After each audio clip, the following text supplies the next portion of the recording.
ուղղակի խնդրեմ, որ ժամանակի մեջ կարողանաք տեղավորվել հարցերի պատասխանի ժամանակ։ Խնդրեմ առաջի խոսափող։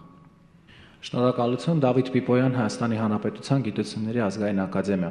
Պարոն Հարությունյան, նախ կուզեի մի շատ կարևոր հանգամանք շեշտադրել, հաշվի առնելով, որ դուք գյուղատնտեսության կողմն եք այսօր ներկայացնում, մեր կենտրոնը ակտիվորեն համագործակցում է Եվրոպական միության սննդամթերքի անվտանգության լիազոր մարմնի հետ, Իտալիայի հետ, եւ ամեն տարի մեր կենտրոն այցելում են լավագույն Եվրամիության փորձագետները։ Իդեպ 2 տարվա ընթացքում կենտրոն այցելել է եւ ԳԾՕ-ների հիմնադիր պրոֆեսոր Միրալյան եւ Եվրամիության պարենային իրավունքի կենտրոնի տնօրեն օրդինար պրոֆեսոր Ֆերդինանդո Ալբիսինին։ Եվ մի շատ կարևոր խնդիր, որը բարձրացվեց հենց անձամբ Եվրամիության պարենային իրավունքի կենտրոնի տնօրենի կողմից, թե ինչու է Վրաստանը շատ ակտիվ ներգրավված, արժեքավորված գյուղատնտեսություն ունենալու հարցում, եւ ինչու է Հայաստանի Հանրապետությունը իդեմս կառավարության եւ գյուղատնտեսության նախարարությունում ծուլանում իրականացնել այդ աշխատանքները, եւ կարծում եմ, որ եթե այս հարցերին տրված լիներ պատասխան, այսօր մենք որևէ քննարկելու բան չէինք ունենա։ Բացատրեմ ինչու։ Արժեքավորված գյուղատնտեսության զոնաներում, հաշվի առնելով Հայաստանի Հանրապետության սակավահող հանգամանքը, չի կարող լինել միաժամանակ արժեքավորված եւ տրանսգենային գյուղատնտեսություն։ Հիմա ես ուզում եմ հասկանալ, դեռևս Հայաստանի Հանրապետությունից միայն մեկ հայտ ունենք արժեքավորելու Սևանի իշխանը, որն ի դեպ արել է ոչ թե գյուղատնտեսության նախարարությունը, այլ մասնավոր կազմակերպությունը, որը իր թվայնացման աշխատանքները եւս պատվիրում է մեր կենտրոնում։ Հիմա ինձ հետաքրքրում է մի շատ կարևոր հանգամանք։ Եթե այսօր հնչեր, թե գյուղատնտեսության նախարարությունը հայտարարում է, իդեպ բոլորիս ներկայությամբ, որ Հայաստանը որևէ քայլ չունի արժեքավորված գյուղատնտեսության ունենալու հարցում, կամ չունի պոտենցիալ, մենք բոլորս այսօր կարող ենք ասել, դե մենք էլ անելիք չունենք։ Ես ինքս լինելով այս ոլորտի մասնագետ, կարծում եմ, որ մենք ունենք բազմաթիվ ոլորտներ, այդ թվում ծիրան, Սևանի իշխան, կարտոֆիլ եւ մի շարք գյուղատնտեսական ապրանքներ, եւ մեր կենտրոնի հետազոտությունները ցույց են տալիս, որ Հայաստանի Հանրապետությունում չկա որևէ մարզ, որը չունի նախադրյալ արժեքավորված գյուղատնտեսության զարգացման։ Հաշվի առնելով, որ չի կարող լինել երկրում եւ արժեքավորված գյուղատնտեսություն եւ տրանսգենային գյուղատնտեսություն, հիմա մեզ բոլորիս հետաքրքրում է, արդյոք գյուղատնտեսության նախարարությունը կարծում է եւ այդպիսով նաեւ հայտարարում, որ Հայաստանը անելիք չունի եւ որևէ նաեւ չի կարող հույսեր փայփայել վաղը կամ 5 տարի հետո կամ 10 տարի հետո ունենալ արժեքավորված գյուղատնտեսությամբ։ Եվ Վրաստանը 5 տարի հետո կունենա գրանցված 18 ապրանք, իսկ Հայաստանի Հանրապետությունը եթե թույլատրեց տրանսգենային գյուղատնտեսության, այլևս որևէ ապրանք չի կարող ունենալ այդ մարզում։ Շնորհակալություն։ Ուրեմն պարոն Պիպոյան, ես նախ արձագանքեմ եւ ձեր հետ համաձայնեմ, նամանավանդ օգտագործում եք ծուլանալ բառը, բացարձակ տեղին չէր, որտեվ այսօր ինձ թվում է դուք ամենօրյա գրեթե կապի մեջ եք մեր հետ եւ մեր աշխատանքը տեսնում եք ոչ միայն ժամանակի առումով, այլ նաեւ արդյունավետության տեսանկյունից եւ լարված, քանի որ գիտեք հիմնականում գյուղատնտեսության աշխատանքը, գյուղատնտեսություն այն բնագավառն է, որը անմիջապես կապ ունի բնական երևույթների հետ, բնության հետ։ Երբեմն բան են կա, որ մարդկային ուժը անկարող է դրա հետ կապված։ Եվ ես ի սկզբանե իմ ելույթում էլ ասեցի, նշեցի, հիմա էլ պնդում եմ, որ ոչ թե գյուղատնտեսության նախարարությունը չի ձեռնարկում, ոնց որ դուք եք ասում, հակառակը, մենք այսօր մեր նախաձեռնությամբ, նախարարի անմիջապես նախաձեռնությամբ, հանձնարարությամբ, բազմակողմանիորեն լսումներ են կազմակերպում, ուսումնասիրություններ, մենք հասկանում ենք հարցի կարևորությունը։ Եվ եկեք մենք շեշտադրում ենք, որ Հայաստանի Հանրապետությունը հիմնականում մեր գյուղատնտեսությունը պետք է զարգանա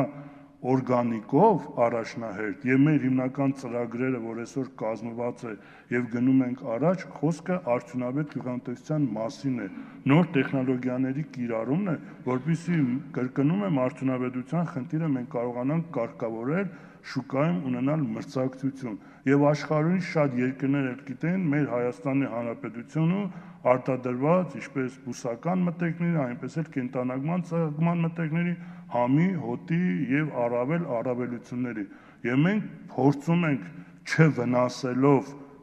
Հայաստանի Հանրապետության տնտեսությանը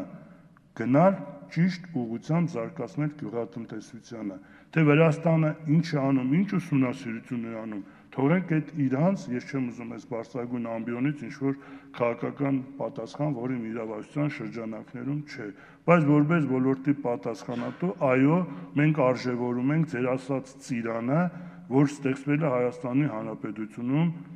գյուղատնտեսության նախարարությունում, կոլեկցիոն այգի, թանգարան, բաց երկնքում, որում ներառված են հանրապետությունում գրեթե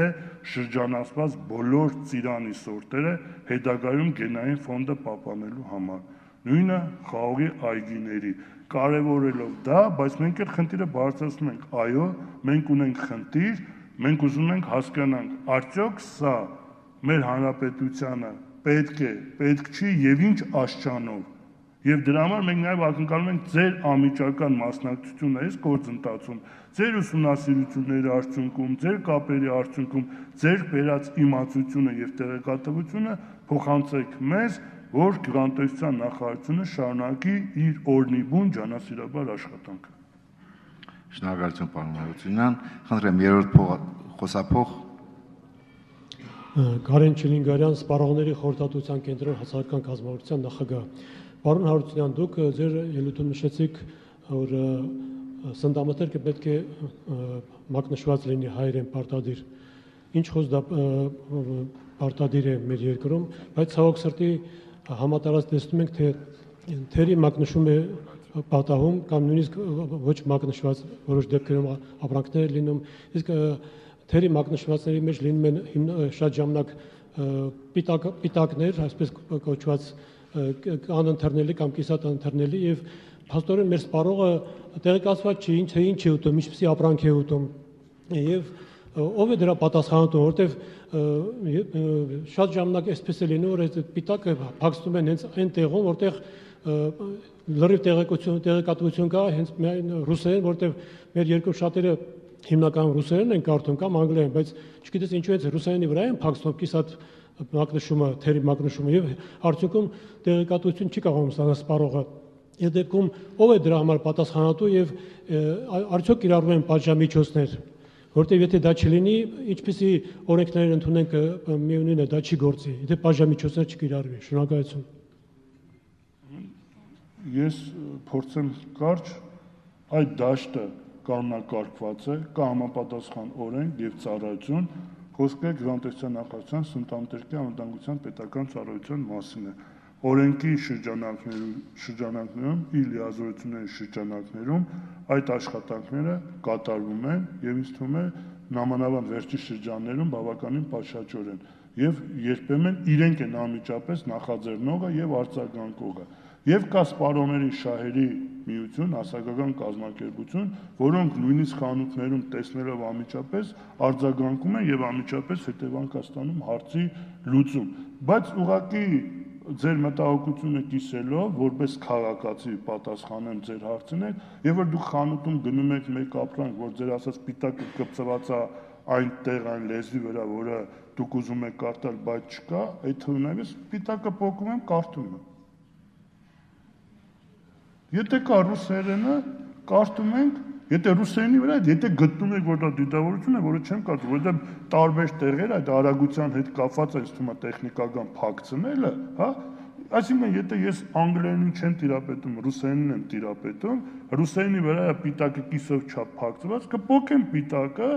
կընթերցեմ, երբ որ խանութի տերն էլ գասի խես, փոքե, կասեմ շահին որպես հաճախորդի իրավունքն է, ես իրավունք ունեմ իրազեկվածության ու չգնեմ, դնեմ տեղը։ Ինձ թվում է այդ հարցը այս օրենքի հետ կապ չուներ, բայց ուղղակի ասեմ, որ անհոգ եղեք, կարաք այդ ձևից ձեր հարցը կարգավորեք։ Եվ պարոն Բադալյան, ձեր հարցի հետ կապված ես մի բան բաց թողեցի,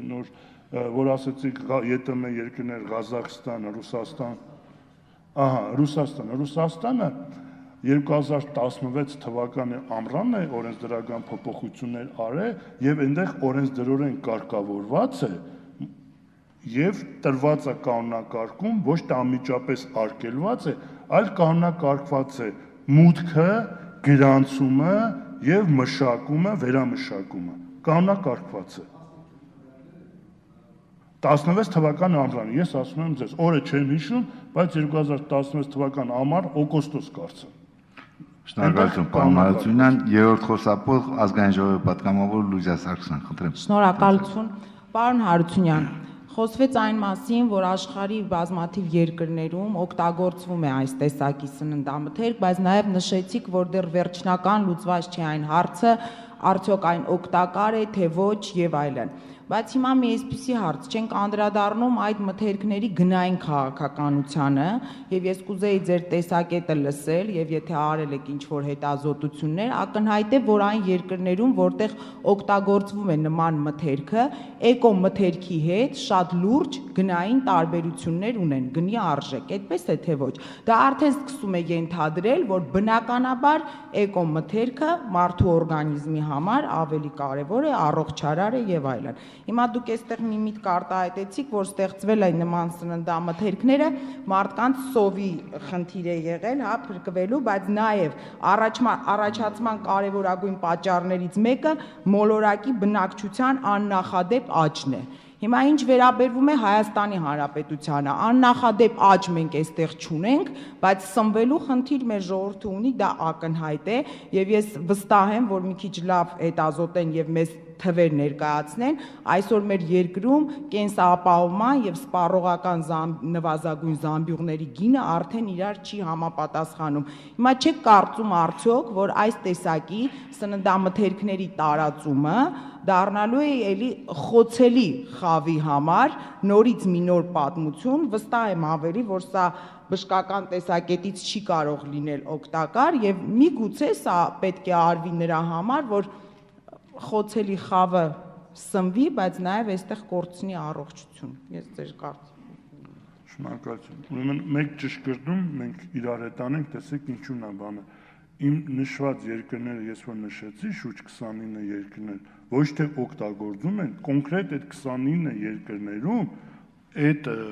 մշակվում է այդքան հեկտարներ գենետիկորեն ձևափոխված օրգանիզմներ, այսինքն աշխարհի շատ երկրներ են օգտվում այդ սննդամթերքից։ Դա այդ տեսանկյունից։ Գնային առումով ես ինչ կառաջարկեի, նախ առաջինը, ինչքան հնարավոր է, ես մեր քաղաքացիներին կոչ կանեի, գնային մեր տեղական արտադրության ապրանքները, մեր տեղական սննդամթերքը, մեր տեղական ծագմանը։ Իմ տեսանկյունն է դա։ Եվ ես ասեմ, որ մենք Հայաստանի Հանրապետությունում ունենք լավագույն մշակաբույսերի սերմեր, ինչու՞ չի նաև տեղական ծագման եւ աշնանացանցորենի գարու հետ կապված եւ բանջարբոստանային մշակաբույսերի հետ կապված մենք ունենք Դարակերտի բանջարբոստանային մշակաբույսերի գիտական կենտրոն, որտեղ կան համապատասխան մշակաբույսերի սերմեր, տեղական սորտեր, նաեւ նշեմ, որ են մեր ժողովուրդը ասում են լիա պոմիդոր են անայիդ, որ կա, հիմա արդեն ժողովուրդը կամաց գնում է դրա մշակությանը։ Իսկ կապված ձեր ասած ինքնարժեքի հետ կապված բնական է, ես ասում եմ, սա քանի որ գիտության նվաճումներից մեկն է, ինքը զարգացում է, որպես նաև կենսատեխնոլոգիա ես կարա։ Հիմնականում ինչն է, առաջընթաց դեպի բերքի բարձրացում եւ պապաման ժամկետ, փոխադրունակություն։ Դրանք հաշվի առած, որ նոր նվաճում լինում է այդ մշակաբույսերի մթերքի հետ կապված, հիմնականում դրվում է դրա բարձրացում։ Դուք եք նշում, ես ասի, որ կան երկրներ, որոնք խնդիրը իրենց լուծում են սննդամթերքի տեսանկյունից պակասը, դեֆիցիտը, կոնկրետ ֆիզիկական քաշով, էլ չեմ ասում կալորականությամբ։ Այդ տեսանկյունից բնական է ինքնարժեքով էժան կլինի, որովհետև բերքատվությունը բարձր է։ Իսկ մեր տեղական արտադրածը օրգանիկանը բնական է ինքը թանկ կլինի, որովհետև դրա զուտ մշակությունը, պահպանությունը, թունաքիմիկատներից զերծ լինել, ինքը արդեն լրացուցիչ աշխատանք է, լրացուցիչ արժեք է։ Իսկ Հայաստանի Հանրապետության տեսանկյունից ես կոչ կանեի, որ մեր կանայք թող մտածեն ազգի ֆիզիկական ավելացմանը, տվյալների աճին, այո, ես որ այդ ուղղությամբ մտածել, իսկ սննդամթերքի տեսանկյունից ինձ թվում է այս պայդրությամբ Հայաստանի Հանրապետությունում որևիցե վտանգ չկա, այս պահին կապված ներողություն այդ բարեմար Հայաստանության սովի հետ կապված։ Գուցե զամբյուղի հետ կապված ինչ որ ձեր ասածը կա տնտեսագիտորեն համեմատությունը, բայց ամեն դեպքում թեկուզ այն սոցիալապես անապով խավը հաստատ համոզված եմ, որ սնվում է Հայաստանի Հանրապետության մաքուր հացով արտադրված, մաքուր պանիրով, մաքուր կաթով, մաքուր մսով։ Շնորհակալություն։ Իմ տեսանկյունն է։ Արձագանքում եք Տիգին Սարգսյան։ Արձագանքում եք։ Խնդրեմ։ Երրորդ խոսափող։ Պարոն Հարությունյան, ես չասացի, որ սննդամթերքի խնդիր կա Հայաստանում պակասություն։ Հայաստանում սոցիալապես անապահով խավի խնդիր կա, աղքատության խնդիր կա, եւ դուք այո պատասխանում եք իմ հարցին, ուղղակի իմ ասածը նա է, որ եթե հանկարծ այդ տեսակի սննդամթերքներ սկսեն արտադրվել եւ ներմուծվել մեծ քանակությամբ շուկա եւ Հայաստանում լինեն վաճառքի, այստեղ էլի տուժելու է սոցիալապես անապահով խավը, որովհետեւ հիմա դուք ինքներդ ասում եք, այո, կոչ ենք անում սնվել մեր տեղական ապրանքներով, մենք բոլորս դա շատ լավ հասկանում ենք եւ բոլորս ենք կոչ անում, ուղղակի այդ տեղական ապրանքները հիմա այս պահին արդեն ժողովրդի մեծ զանգվածի հասու չեն, իսկ եթե արդեն գնային արժեքների այդպիսի քաղաքականություն շուկա մտնի, բնականաբար էլի տուժելու է սոցիալապես անապահով խավը, այսինքն էկոմթերքներով սնվելու են միայն հարուստների երեխաները, ոչ թե որ մթերքը պակաս է Հայաստանում եւ սովը դրա համար է, այլ աղքատությունն է շատ եւ ինձ թվում է որ գյուղատնտեսությունն էլ պետք է ինչքան զարգանա, այնքան այս թեմաները մենք ավելի կարող ենք շնորհակալություն հարցի լուծում։ Շնորհակալություն հարգելի գործընկերներ, մենք մի փոքր խախտել ենք մեր ժամանակացույցը, որովհետև հենց սկզբից պայմանավորվեցինք ամեն մի զեկուցումից հետո 20 րոպեի շրջանակներում հարց ու պատասխան կազմակերպել, երևի 20 րոպեից շատ է անց է, հարց տվողները ես պետք է խնդրեի, քանի որ մենք ունենք երկու եւս զեկուցներ, եթե հարցը ուղիղ պայմանավորված է գյուղ նախարարության կամ պարոն Հարությունյանի հետ, խնդրեմ հարցը տվեք, եթե չէ, մենք կարող ենք տեղափոխել այն մյուս զեկուցողներին։ Հա? Խնդրեմ առաջի խոսափող։ Պարոն Հարությունյան, ես շատ կարճ կձևակերպեմ, կան արդյոք տվյալներ մեր ձեռքի տակ կամ ձեր ուսումնասիրություններում, թե արտադրված գմո արտադրանքի քանի տոկոսն է սպառվում արտադրող երկրների ներքին շուկաներում եւ որքան է արտահանվում։ Ես կարծում եմ այդ ցուցանիշը մեզ թույլ կտար որոշակի եզրակացություններ անել։ Շնորհակալություն։ Անկեղծ ասած, այդ վերլուծությունը ես չունեմ արած, կփորձենք անել, որովհետև դա բազմակողմանուն կրկնում պետք է ուսումնասիրվի, համապատասխան գերատեսչությունը նույնպես ուսումնասիրեն, օրինակ ես ասենք կարող է գուցե Իտալիայի հետ կապված 1, 2, 3 փորձենք իմանանք տվյալներ ինչքան է, բայց ամբողջ աշխարհում ինչքան գենետիկորեն ձևափոխված օրգանիզմներ պարունակող սննդամթերք կա արտադրվում եւ որ երկրում ինչքան է իրացվում, հաստատ ես իրավասու չեմ, ոչ էլ տիրապետում եմ, չեմ կարող պատասխանել։ Շնորհակալություն, Սիրելի Տիգին Դանիելյան, խնդրեմ։ Ցավոք Խոսրով Մելիքովիչը դուրս գնաց, բայց իրեն հարցի պատասխանը ներող կլնեք պարոն Հարությունյան, ինձ թվաց որ լիարժեք չի, եւ այս առումով ես հարց ունեմ ձեզ, միթե չեք տեսնում տարբերությունը այն բնական սելեկցիայի, որ էվոլյուցիայի ընթացքում է տեղի ունենում, եւ այն ինչ որ իրականացնում է գիտությունը գենային ինժեներիայի պարագայում, որովհետեւ գեների հորիզոնալ տեղափոխում էվոլյուցիան չունի, միջտեսակային տեղափոխում էվոլյուցիան չունի, բայց գենային ինժեներիան ամեն այդպիսի հնարավորություն ունի եւ այստեղ հսկայական տարբերություն է։ Դա նա չէ, որ այն ինչ որ բնության մեջ կա, մենք ուղղակի արագացնում ենք, այն ինչ որ բնության մեջ կա, մենք անտեսում ենք եւ օգտագործում ենք վիրուսների եւ բակտերիաների հնարավորությունը խաբել օրգանիզմին եւ ներմուծել միջտեսակային փոփոխություններ անել։ Մենք օգտագործում ենք այդ հիվանդությունների հնարավորությունը եւ այս պարագայում իմ կարծիքով հսկայական է տարբերությունը։ Ձեր կարծիքը այդպեսին չի։ Տիկին Դանիելյան, շնորհակալություն հարցի համար։ Անկեղծ ասած, ձեր հարցը առնվազն պետք է մեկ ամիս մանրակրկիտ խիստ մասնագետները ուսումնասիրեն, որովհետև այնպիսի բաներ եք դուք այսօր առաջ քաշում, որ առնվազն դու պետք է ունես սելեկցիայի բազմափորձ մասնագետ տարիների ընթացքում, կենսաբան, վիրուսաբան, սննդաբան, որ ամեն տեսանկյունից դու կարողանաս հարցը համապարփակ ուսումնասիրես, վերլուծես եւ այդ ամբողջի վերլուծության արդյունքում համադրելուց հետո բալանսի բերել, դրականն է շատ, թե բացասականն է շատ։ Մենք դարվինիզմը երբ ա եղել, լինել լամարկը երբ են եղել, մենք հիմա որ դարում ենք, ուր ենք, ուսմունքներ կան, սկզբունքներ կան։ Եվ արդեն տեսեք, ես մեկ օրինակ բերեմ, ասենք բրինձի հետ կապված, երևի դուք էլ գիտեք, կա սպիտակ բրինձ եւ ասենք դեղին բրինձ։ Իմ իմացած տեղեկատվությամբ որոշ տեղերում տեսեք ասում նախազգուշացման սկզբունք։ Ինչն է, որովհետեւ կարող է գազարի հետ, գենի հետ գնացել է, գունավորում է ստացել, մարդը ինքը կարող է գազարից ունի համապատասխան ալերգիկ հիվանդություն։ Պետք է նշված լինի, որ դա ինչ է, դրա համար է գույնը։ Այսինքն, երբ որ գազարը բրինձի հետ գնացել է, տրամախաչվել է գենային ինժեներիայի արդյունքում ստացվել ասեն գունավորված բրինձը, միշտ չէ որ մարդու առողջության համար խիստ վտանգավոր է։ Ուղղակի պետք է նախազգուշացվի, որ գիտեք, այս դեղին բրինձի մեջ կա կարոցին, գազարի, դուք տեսեք, ձեզ լավ է թե վատ է, գուցե մարդկա իր համար շատ լավ է։ Սելեկցիա, գենետիկ ինժեներիա եւ կենսատեխնոլոգիաների զարգացում տիկին Գայանե, ինձ թվում է Մոսկվիչ, Մերսեդես իրար հետ համեմատելը ուղղակի զուտ ժամանակագրական առումով կարող ենք համեմատել։ Բոլորը գիտեն, որ Մերսեդեսը Մոսկվիչից լավ մեքենա է։ Շնորհակալություն, հարգելի գործընկերներ, շատ դեպքերում հարց ու պատասխանից նոր հարցեր են ծնվում եւ երևի երրորդ խոսափողի տիկինը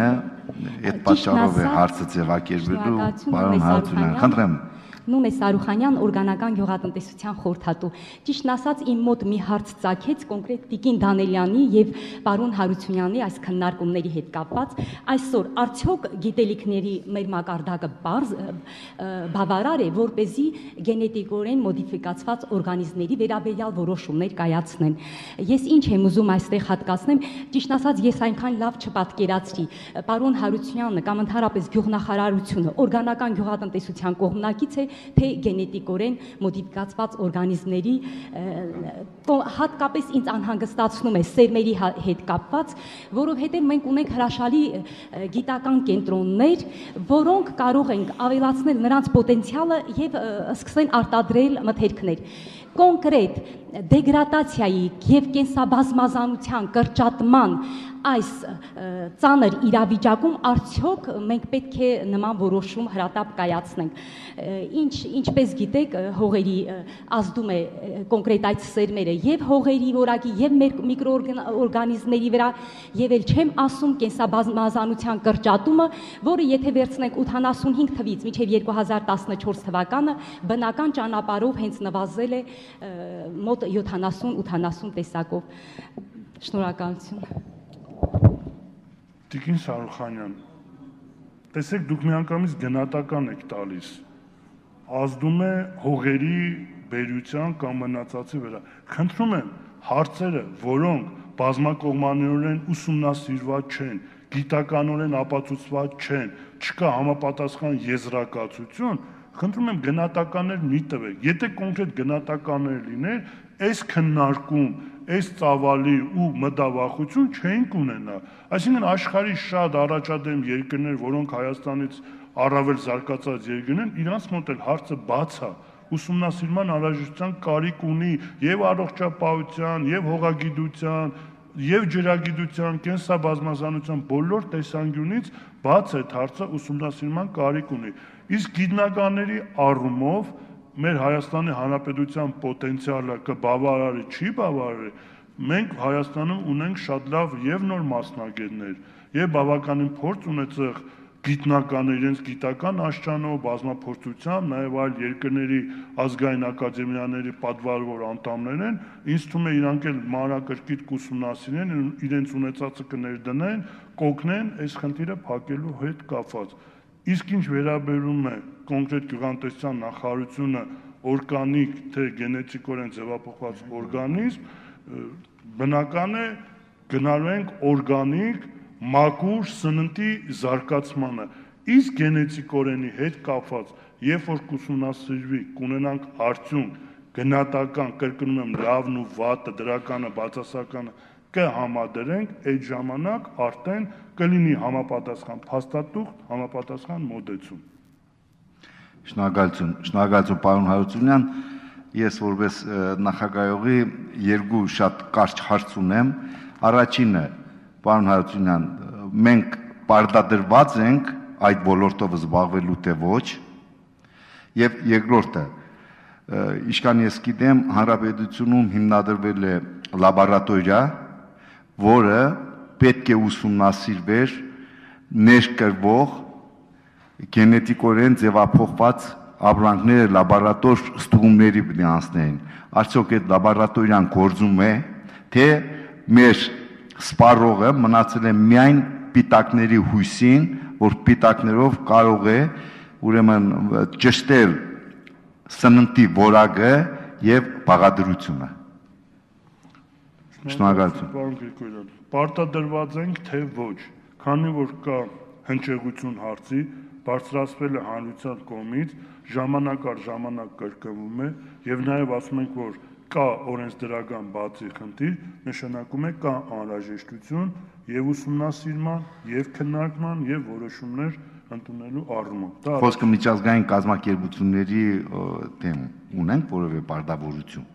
Չէ, այդ առումով չունենք։ Այդ առումով ինչքան որ ես տեղակ եմ, միջազգայինի հետ չունենք, Կարտագենիայի կոնվենցիայի մենք երբ որ վավերացրել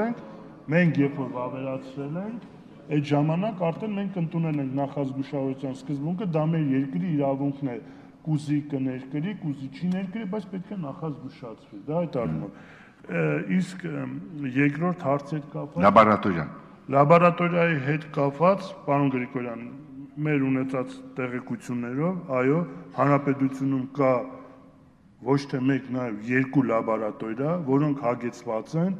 ունեն համապատասխան հնարավորություններ, որպեսզի անհրաժեշտության դեպքում դրանք ենթարկելու լաբորատոր ուսումնասիրության եւ տալ պատասխանների։ Գուցե ժամանակի առումով կապված իրենց նյութերի հետ կապված կարող է պահի տակ տվյալ պահին իրանք այդ աշխատանքը այդ վարքյանին չկարողանան կատարել, բայց ժամանակի առումով ողջամիտ ժամկետում իրանք ուսումնասիրեն կտան պատասխան։ Շնորհակալություն։ Շնորհակալություն, կարող եք զբաղեցնել ձեր տեղը, պարոն Հարությունյան։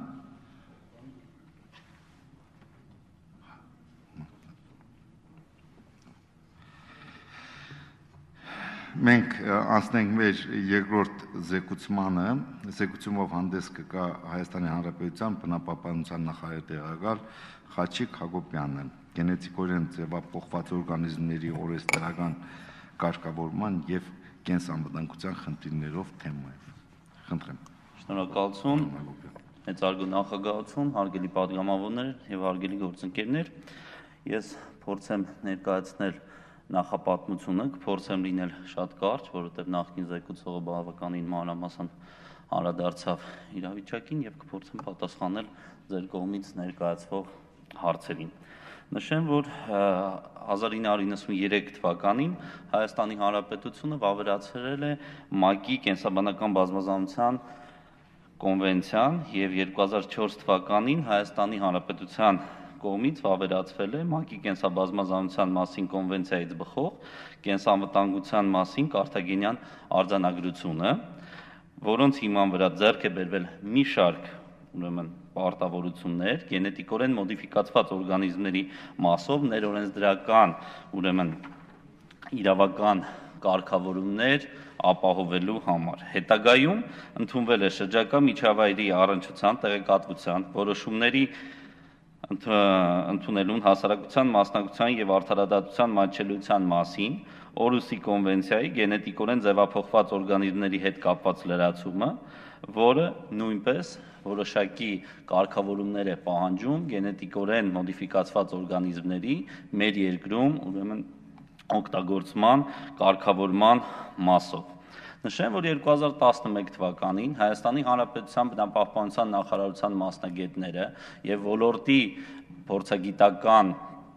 ուրեմն խումբը մշակել են գենետիկորեն ձևափոխված օրգանիզմների գործածության կենսանվտանգության մասին օրենքի նախագիծ,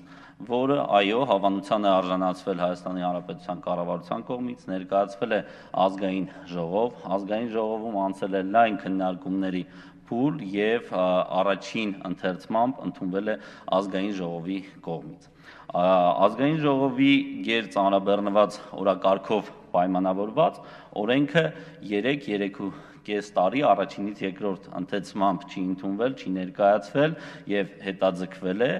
իսկ ոլորտում տեղի են ունենում ամենօրյա փոփոխություններ, ոլորտը գնալով զարգանում է եւ բնականաբար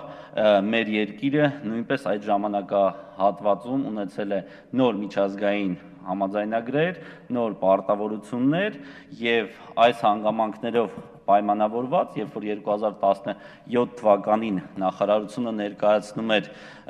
կարծիքը իր կողմից ազգային ժողով ներկայացված օրենսդրական նախաձեռնությունների մասով, մենք խնդրեցինք օրենքը վերադարձնել եւ այդ նոր հանգամանքները լրամշակելով ներկայացնել ազգային ժողով հաստատման։ Այս տեսանկյունից ուզում եմ ներկայացնել, որ ընդհանուր գաղափարական մոտեցումը, ստրատեգիկ մոտեցումը չի փոխվել, մոտեցումը նույնն է, այստեղ խնդիր ունենք, որպեսզի կարողանանք համապատասխան ուսումնասիրություններ անել, նայելով ԵԱՏՄ անդամակցությունից բխող պարտավորությունների մասով, 17 թվականին նաև ԵՄ համապարփակ ընդլայնված, ուրեմն հուշագրի ստորագրումից բխող պարտավորությունների մասով, ինչպես նաև մենք կարծում ենք, որ օրենքը ընդհանուր կարգավորումներին է վերաբերում եւ անհրաժեշտություն կա եւ գյուղատնտեսական եւ առողջապահական մասով առանձին գլուխներով տալ համապատասխան կարգավորումներ։ Եվ այս տեսանկյունից գործընթացը մեկնարկված է, այս պահին գյուղատնտեսության նախարարի հրամանով համապատասխան աշխատանքային խումբ է միջգերատեսչական ձևավորված եւ մենք սպասում ենք համապատասխան առաջարկներին, համապատասխան ուրեմն նոր իրավակարգավորումներին, որոնք կարծում եմ հիմնական օրենքի մեջ կգտնեն իրենց տեղը եւ կներկայացվի համապատասխան սահմանված կարգով ազգային ժողովին, ուրեմն համապատասխան հաստատում իրականացնելու նպատակով։ Ես նշեմ, որ ներկայացված նախագծով կարգավորվում է Հայաստանի Հանրապետությունում գենետիկորեն ձևափոխված օրգանիզմների ստացման, փորձարկման, բազմացման, պահման, ոչնչացման կամ վնասազերծման, ներառյալ դրանց արտահանման, ներմուծման եւ անդրսահմանային տեղափոխության հետ կապված հնարավոր անբարենպաստ ազդեցությունից շրջակա միջավայրի եւ կենսաբազմազանության պահպանության, կենսամտանգությանն առնչվող հարաբերությունները, հաշվի առնելով մարդու առողջությանը սպառնացող վտանգները։ Նախագծի նպատակն է Հայաստանի Հանրապետությունում գենետիկորեն ձևափոխված օրգանիզմների գործածության, կենսանվտանգության ապահովումը բացառելով կամ նվազագույնի հասցնելով դրանց հնարավոր անբարենպաստ ազդեցությունը շրջակա միջավայրի կենսաբազմազանության վրա։ Այստեղ նույնպես կարևորելով մարդու կյանքին եւ առողջությանը սպառնացող բոլոր վտանգները։ Շնորհակալություն, սիրով կփորձեմ պատասխանել ձեր հարցերին։ Շնորհակալություն, պարոն Հակոբյան։ Խնդրեմ հարցեր պարոն Հակոբյանին։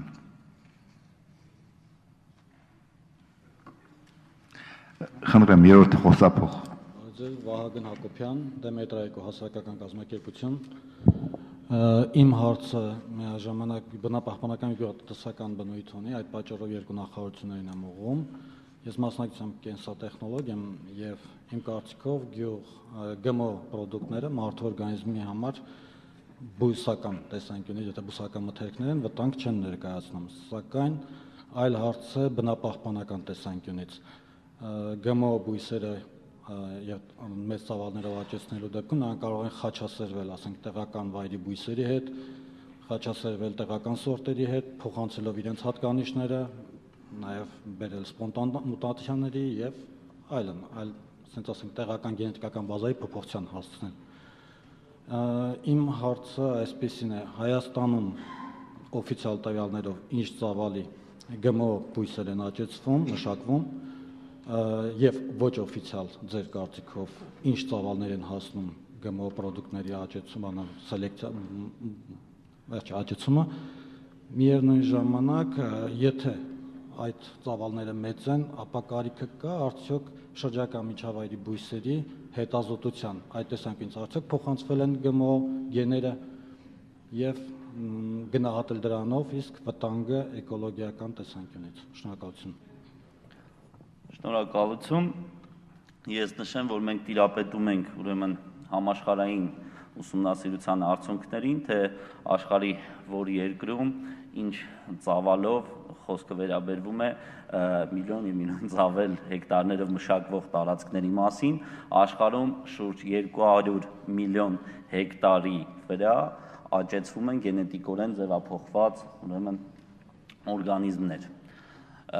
Ցավոք սրտի Հայաստանի Հանրապետության մասով նման ուսումնասիրությունը բացակայում է։ Ծավալները մշակվող բույսերի մասով այլ գերատեսչության, մեր գործընկեր գերատեսչության լիազորությունների շրջանակներում են, բայց քանի որ մենք ունեցել ենք բազմաթիվ աշխատանքային քննարկումներ, ես ասեմ, որ այդ տվյալները Հայաստանի Հանրապետության մասով բաց են այս պահին առկա չեն եւ միանշանակ ուզում եմ կարևորել մեր հանրապետությունում տեղայնացված ուսումնասիրությունների անհրաժեշտությունը, որոնց համար կարծում եմ լուրջ նաեւ ֆինանսական միջոցներ են պետք եւ նման միջոցների առկայության դեպքում այդ ցուցանիշները շատ կարևորագույն հետևությունների հիմք կարող են հանդիսանալ։ Շնորհակալություն։ Շնորհակալություն, պարոն Հակոբյան, խնդրեմ առաջի խոսափող։ Այո, ես եթե թույլ կտաք խնդրում եմ, հնչեց միտք արտահայտություն, որը որ չի կարելի թողել անպատասխան, ես հետո պարոն Հարությունյանին, Հաչիկ Հակոբյանին կպատասխանեմ։ Հարգելի գիտնականը ասեց, որ վտանգ չի գենետիկորեն ձևափոխված օրգանիզմ հանդիսացող նյութով սնվելը։ Ես քաղաքացի եմ, ես գիտնական չեմ, ես գիտեմ, որ դեղը, եթե ինչ-որ մի դեղ արտադրվում է, տասնյակ տարիների փորձարկում է գնում։ Մի քանի սենունդների խնդիր, դուք երևի թե 4-5 սենունդների վրա պետք է փորձեք այդ ամեն ինչը, հետո նոր ասեք վտանգ է, թե վտանգ չէ։ Ես գիտեմ, որ եթե ունեիք փաստեր, արել եք ժամանակին համապատասխան ուսումնասիրությունները, գիտականորեն ապացուցված փաստարկներ ունեիք, բերեիք այստեղ մենք ձեզ լսեինք եւ մենք էլ ասենք լավ գնացինք սնվելու։ Բայց եթե չունեք, ինչի եք ասում, որ վտանգ չի։ Մենք հասարակական կազմակերպություններս չենք ասում վտանգավոր է, ասում ենք վիճում են։ Գիտնականները ամբողջ աշխարհում վիճում են։ Բերեք մենք էլ մեր գիտական ոլորտը, գենետիկա ինստիտուտը խորհրդային միության ամենաառաջատար ոլորտներից էր մեր։ Փողն էլ խնդիր չի, գիտեք, հարգելի նախագահ։ Երբեք փողը խնդիր չի, եթե տեսնեն այն փոխտվողները, որ ինչ նպատակի համար ենք անում դա, ինչի համար է ծախսվելու եւ ոչ թե մսխվելու։ Ուզածդ գումարը կճարվի, ամբողջ աշխարհով կհավաքվենք, կճարենք։ Բերեք մեր գիտնականները ուսումնասիրեն իսկապես եւ մեզ ասեն վերջապես ինչ է։ Բայց քանի այս վեճը գնում է, ինչի եք հայտարարում, որ վնասակար չէ։ Մենք չենք խափում վախեցնում ժողովրդությանը, թե գիտեք ինչ կորավ, ավերվեց, մի գնացեք, մի սնվեք, միշտ ասում ենք օպտիմիստ ենք եւ ասում ենք, այո, պետք է զգուշ լինենք։ Իսկ դուք ասում եք վտանգավոր չէ։ Ես գտնում եմ, որ նման արտահայտություններ, եթե մենք հականերս, որոնք որ դեմ ենք դրա, շատ զգուշավոր ենք մեր արտահայտությունների մեջ, գիտնականները առավել եւս պետք է զգուշավոր լինեն իրենց հայտարարություններում։ Խոսքս կներեք, պարոն Հակոբյան, ինչ է ուզում դիմեի ձեզ։ Երեք ասացիք, որ ազգային ժողովը ծանրաբեռնված էր։ Կներեք, բայց դա բնապահպանության նախարարության հոգսը չէր, ծանրաբեռնված։ Իրենք չեն ասել որևէ անգամ, թե ծանրաբեռնված են։ Երևի ձեզ ասել էին, բայց մենք կային հանրությունը, կար 12 տարվա գործընթաց, ուսումնասիրություններ, գիտնականների շրջանում։ Այդ ամբողջ Հայաստանի ներուժը հավաքեց պարոն Տիգրան Սարգսյանը։ Ինձ ասել են իմ երեսին շատ բարձրաստիճան ազնվորություն, որ խնդիրը տակից վրայից է ուսումնասիրվել օրենք ազգային ժողովից հետ կանչելուց հետո։ Օրենքը եղել է, հետ է կանչվել մեկ անգամ, պարոն նախագահ, խնդիրը նա է, որ վարչապետ Տիգրան Սարգսյանը հանձնարարեց անել ուղումներ, առանց ուղումների խնդիրը մտավ ազգային ժողով։ Երբ որ ազգովի հավաքվեցինք, հասկացանք, որ այդ օրենքը չի կարող ընդունել, հետ կանչվեց եւ 100%-ով փոփոխվեց օրենքը։ Պարոն Հակոբյան, ինչի այդ 3 տարիների ընթացքում մենք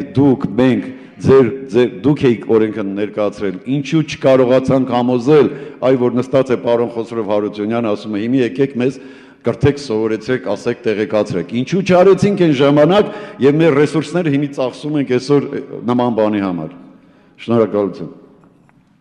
Խնդրեմ պարոն Հակոբյան։ Նախ շնորհակալություն եմ ուզում հայտնել պարոն Սարգսյանին, որովհետեւ պարոն Սարգսյանը եղել է մեր երկրում խնդրի հիմնական բարձրաձայնողներից եւ խնդրի լուծմանը միտված քայլերի կարևորագույն նախաձեռնություններ իրականացնողներից մեկը եւ բնականաբար նույն օրենքի նախագծի ստեղծման մեջ ունի իր էական եւ մեծ դերը։ Պարոն Սարգսյան, ունեինք 17 թվականին այնինչ ունեինք։ Փաստացի ունեինք մի վիճակ եւ եթե մենք բերեինք օրենքը այն վիճակում, որում ինքը կար, բազմաթիվ խնդիրներ պարունակող զուտ քրոնոլոգիայով պայմանավորված, կարծում եմ այդտեղ նույնպես մենք ունենայինք խնդիր եւ մենք մեզ չէինք ների, առիթից օգտվելով այդքան սпасել ենք, հիմա կա նաև այսօրվա քննարկման նախաձեռնությունն է ցույց տալիս, որ ազգային ժողովը նույնպես հակված է օր առաջ օրենքը ընդունելու, օրենքը համապատասխան ձևով ուրեմն լսելու, ծանոթանալու եւ ընդունելու, այդ տեսանկյունից կարծում եմ, որ 1 տարին էլ զոհեցինք ոչինչ, բայց մենք ունենանք լիարժեք օրենք, որը որ կկարողանա կարգավորել ուրեմն ողջ դաշտը առնվազն Հայաստանի Հանրապետության սահմաններից ներքո, իսկ առաջի մասով ուղղակի ռեպլիկով արձագանքեմ, զուտ լինելով մասնագիտությամբ կենսաբան, մի բան գիտեմ, որ նա ինչը ստեղծված չէ բնության կողմից, այս կամ այն չափով իհարկե ազդեցություն ունի կենթանի ողջ օրգանիզմների վրա, լինի կենթանի ցանկացած տեսակի վրա։ Շնորհակալություն։ Շնորհակալություն պարոն Հակոբյան։ Երրորդ խոսափողի մոտ հասկանալի է, որ դուք պարոն Սարգսյանին պետք է պատասխանեք, բայց լավ կլինի, որ պատասխանը տաք ելույթի տեսքով, ոչ թե հարցի տեսքով։ Հա։ Երրորդ խոսափող։ Նախ ուզում եմ շնորհակալություն հայտնել պարոն Հակոբյանին լիարժեք պատասխան տալու համար, իսկականից այդ ծրագրերը հետաքրքիր է եւ լավ կլիներ հետազոտություններ անցկացնել։ Հետո պատասխանեմ որպես գիտնական։ Գիտական տեսանկյունից ԳՄՕ պրոդուկտները համարվում են վտանգավոր հիմնական բույսերը։ Այն տեսանկյունից իբր որ գենետիկորեն կարող են առաջացնել մարդու մոտ ռակ, հիվանդություններ տարբեր տիպի, փոխանցվելով մարդու գենի մեջ։ Ես վստահեցնում եմ ձեզ այդ տեսանկյունից բուսական տրանսպոզոնները եւ վիրուսները մարդու համար անվտանգ են, որովհետեւ ընդունվելով սննդի ձևով մարսվում են ամբողջությամբ ստամոքսում։ Այլ բան է բնության հետ, բույսերի հետ, այլ եղբեկից տեսակի բույսերի հետ խաչասերվելու տեսանկյունից։ Այդ տեսանկյունից վտանգը մնում է բաց։ Շնորհակալություն։ Շնորհակալություն։ Պարոն Հակոբյան, ես մի հարց ունեմ։ Տեսեք, ասում ենք օրենքը 17 թվականին հետ է վերցրել բնապահպանության նախարարությունը։ Արդյոք նախագծվում է օրենքի նոր մշակում, որովհետև ահագին ժամանակ է անցել, հա, արդյոք պլանավորվում է այդ օրենքի մշակման աշխատանքներում ընդգրկել նաև գյուղատնտեսության նախարարությանը եւ առողջապահության նախարարությանը, որովհետև կարծում եմ նոր օրենքի մեջ այս 3 ոլորտների, հա, հետ կապված հարցերը շատ կարևոր կլինեն օրենքը ավելի կատարյալ լինելու համար։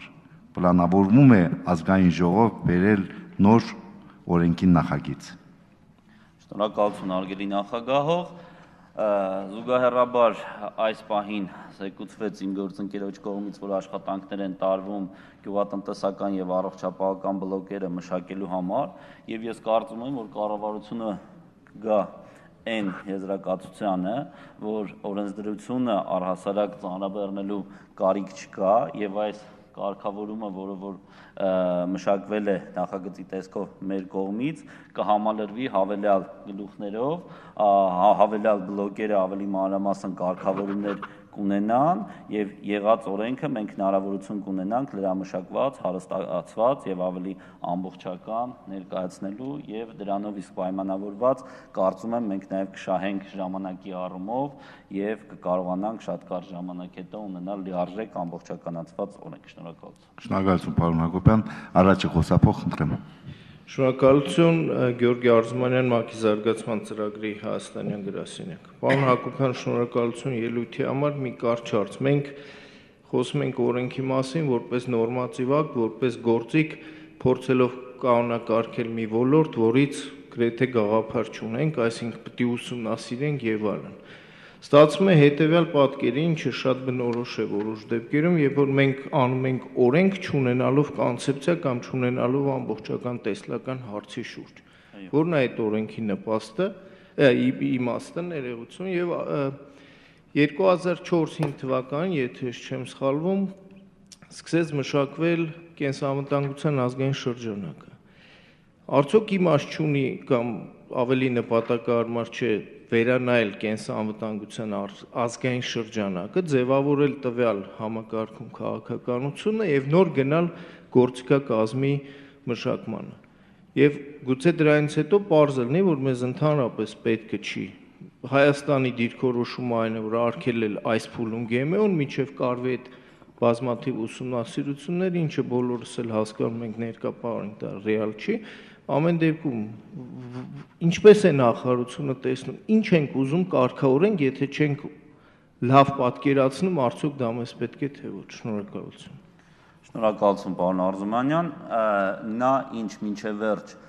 ուսումնասիրված չէ, նշանակում է առնվազն ռիսկեր է իր մեջ պարունակում եւ կարծում եմ, որ օրենքի ընդունումը հնարավորություն կտա հնարավորինս ռիսկերից ձերբազատվել, քանի որ օրենքի քաղաքականությունը եւ օրենքի միտումը հնարավորինս օգտագործումը երկրում սահմանափակելն է եւ այս տեսանկյունից նաեւ ռիսկերի գնահատման եւ հաղթահարման մասով օրենքում նախատեսված է համապատասխան փորձագիտական հանձնախմբերի առկայություն, որը որ մասնավոր դեպքերում հնարավորություն կունենա տալ իրավակարգավորումներ, մասնագիտական եզրակացություններ եւ համապատասխան առաջարկներ անել, որպեսզի մասնավոր դեպքերում հաղթահարվեն բոլոր խնդիրները։ Կարծում եմ, այս պահին հնարավորինս ռիսկերից պաշտպանված լինելը պիտի լինի մեր հիմնական գաղափարախոսությունն ու ռազմավարությունը, կլինեն հնարավորություններ, կլինեն գիտական համապատասխան լիարժեք ուսումնասիրություններ, մենք բնականաբար ճկունենք վերանայելու եւ առաջ գնալու։ Շնորհակալություն։ Շնորհակալություն, պարոն Հակոբյան, հարցեր չկան, խնդրեմ զբաղեցեք ձեր տեղը։ Զեկուցման համար ձայնը տրվում է Դավիթ Մելիք Նուբայրյանին, Հայաստանի Հանրապետության Առողջապահության նախարարության բժշկական օգնության քաղաքականության վարչության պետի պաշտոնակատար։ Խնդրեմ։ Շնորհակալություն։ Հարգարժան պատգամավորներ, խորհրդանական լսումների հարգելի մասնակիցներ, նախ թույլ տվեք շնորհակալություն հայտնել հրավերի համար եւ հնարավորության համար ելույթ ունենալ այս բարձր ամբիոնում։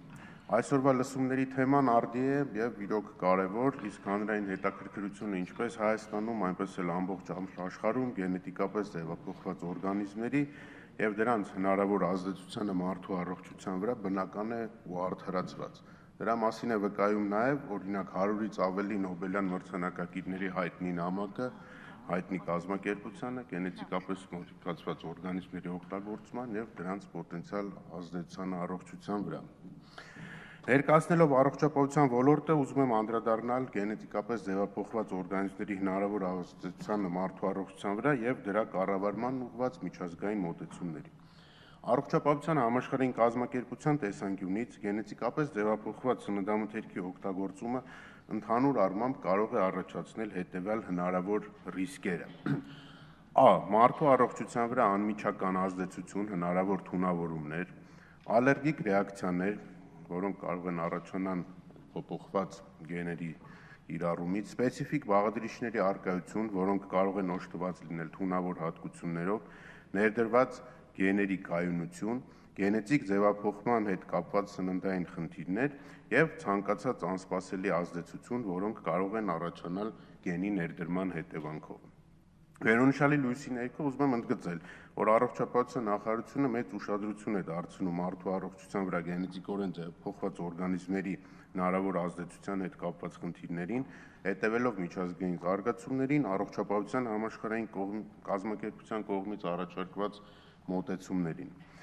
Եվ ուզում եմ փաստեմ, միգուցե կարող է չհամաձայնվեք իմ հետ, որ այս պահի դրությամբ առողջապահության նախարարությունը չունի փաստագրված տեղեկություններ, որ Հայաստանում գենետիկապես ձևափոխված օրգանիզմների կիրառման հետևանքով առաջացել են որևէ առողջական խնդիրներ, սա ուղղակի փաստ է, որը ուզում ներկայացնել։ Առողջապահության համաշխարհային կազմակերպությունը հետամուտ է անդամ պետություններում գենետիկորեն ձևափոխված սննդամթերքի անվտանգության հարցերին, աջակցություն ցուցաբերելով անդամ երկրներին, այդ թվում նաև Հայաստանի Հանրապետությունը կարող է օգտվել այդ աջակցությունից, մարդու առողջության վրա գենետիկորեն ձևափոխված սննդամթերքի հնարավոր վտանգավոր ազդեցությունները կանխելու եւ դաշտը կանոնակարգելու ուղղությամբ։ Մասնավորապես սննդամթերքի ռիսկի եւ անվտանգության գնահատման հարցում։ Ուզում եմ նշել, որ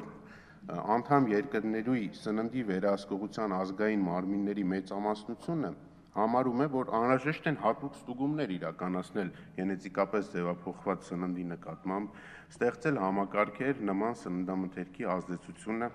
մարդու առողջության եւ շրջակա միջավայրի վրա գնահատելու համար։ Այս ամենի հետ մեկտեղ մենք երբ որ վեր էինք լուծում եւ նայում էինք, ԱՀԿ-ն առաջարկում է հետևյալ ըստ իրենց փաստագրված տվյալները։ Հետազոտությունները ցույց են տալիս, որ փոխանցվող գենի սպիտակուցը որպես կանոն չի հանդիսանում ալերգեն եւ ներկայում շուկայում գրանցված գենետիկապես ձևափոխված արտադրանքի նկատմամբ ալերգիկ ազդեցություններ չեն հայտնաբերվել։ Հավանականությունը, որ փոխանցված գենը կարող է սննդամթերքից փոխանցվել մարդու մարմնի բջիջներին կամ օրինակ ստամոքսաղիքային տրակտում գտնվող բակտերիաներին եւ բացասական ազդել մարդու առողջության վրա ցածր է։ Միևնույն ժամանակ պետք է նկատի ունենանք, որ գեների միգրացիան գենետիկապես ձևափոխվող մաշկաբույսերից սովորական մաշկաբույսերին կամ վայրի բնության տեսակներին կարող է անուղղակի ազդեցություն ունենալ մեր առողջության վրա։ Չնայած վերոնշյալին տարբեր գենետիկապես ձևափոխված օրգանիզմներ ներառում են տարբեր եղանակներով ներդրված տարբեր գեներ։ Սա նշանակում է, որ դրանց անվտանգությունը ցանկալի է գնահատվել դեպքից դեպք, case by case սկզբունքով, հիմք ընդունելով այն հանգամանքը, որ ընդհանուր եզրակացության գալ բոլոր գենետիկապես ձևափոխված օրգանիզմների վերաբերյալ շատ դժվար է եւ անհատական մոտեցումը այստեղ կարող է օգտակար լինել։ Ելնելով վերոնշյալից, չնայած միջազգային շուկայում ներկայում առկա գենետիկապես ձևափոխված պրոդուկտները անցել են անվտանգության գնահատում եւ հավանաբար մարդու առողջության վրա ռիսկեր չեն պարունակում, այդ սննդամթերքի օգտագործումը անվտանգության վերաբերյալ պետք է մենք մեր տեսլականն է պետք է ցուցաբերենք զգուշավոր մոտեցում։ Միջազգային փորձի ուսումնասիրությունը վկայում է, որ սպառողների մոտ առկա մտահոգությունները որպես կանոն դժվար է լինում հիմնավորել, եւ գիտական հետազոտությունները հաճախ չեն հաստատում այդ հանրային մտահոգությունը, որ բոլորս ունենք նման սննդի վերաբերյալ, եւ մենք առաջարկում ենք, որ ներկա փուլում, ինչպես եւ օրենքում է համահունչ պարտադիր կերպով լինի պիտակավորում, այսինքն սպառողը ինքը հնարավորություն ունենա ընտրի օգտվի այդ արտադրանքից թե ոչ, ինչպես նաև առաջարկում ենք, որպեսզի գենետիկապես ձևափոխված օրգանիզմներ պարունակող սննդամթերքը, ինչպես արտադրության այնպես էլ ներմուծման պարագայում պարունակի ստուգման փաստաթղթեր, այսինքն սերտիֆիկացիա անցված լինի, որ նա անվտանգ է, սա է այն մոտեցումը, որ կա աշխարհում, եւ ամփոփելով ուզում եմ ասեմ, որ առողջապահության նախարարությունը պատրաստ է եւ աշխատում է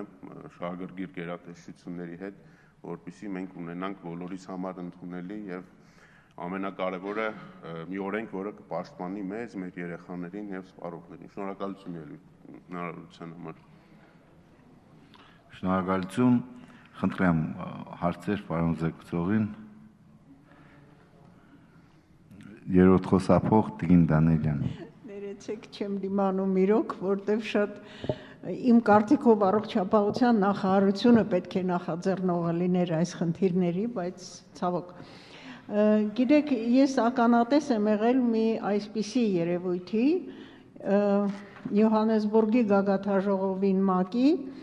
Միացյալ Նահանգների պետքարտուղարը ասեց զարմանալի է, մենք հսկայական քանակությամբ սնունդ որպես օգնություն աֆրիկյան երկրներին տրամադրում ենք, իսկ իրենք մերժում են, չեն ընդունում։ Ամբողջ Աֆրիկան վեր կացավ, ասեց ձեր ԳՄՕ պարունակող սնունդը մենք երբեք չենք ընդունի։ Ինչ է կարծում, դա հետամնացություն է, թե պարզապես մարդիկ բնությանը ավելի մոտ են։ Շնորհակալություն հարցի համար, բնականաբար որևէ պիտակավորում ազգերի եւ տարբեր կոնտինենտներում բնակվող մարդկանց նկատմամբ ես չեմ կարող թույլ տալ եւ կարծում եմ, որ բոլոր մարդիկ հավասար են, ուստի հետամնացության մասին խոսք լինել ըստ իս չի կարող։ Ինչ վերաբերվում է իրենց բնական է, որ մենք էլ ենք, ես նշեցի իմ ելույթում, շահագրգռված, որպեսզի մենք եւ իմ երեխաները, ձեր բոլորիս ապագա սերունդները լինեն առողջ։ Քանի որ ցանկացած, տեսեք, գենետիկապես ձևափոխված օրգանիզմները այն կարող ենք համարել որպես ռիսկի գործոն, հա, որոնք կարող են, հա, վտանգավոր լինել մարդու առողջության վրա։ Բայց որպեսզի ռիսկի գործոնների ազդեցությունը մենք կարողանանք պատճառ հետևանքային կապով հաստատել, պետք է արվի կոհորտային հետազոտություններ, կարծում եմ գիտնականները կփաստեն ինձ, հա, եւ համոզված եմ հետազոտությունները արդեն իսկ արվում են, ներկա փուլում պետք է ամփոփվի ուղղակի այդ տվյալների բազան եւ այս փուլում մենք առաջարկում ենք լինել զգուշավոր, խոսել դրա մասին եւ սպառողին տալ հնարավորություն, որ ինքը որոշի, օգտագործի դա թե չէ։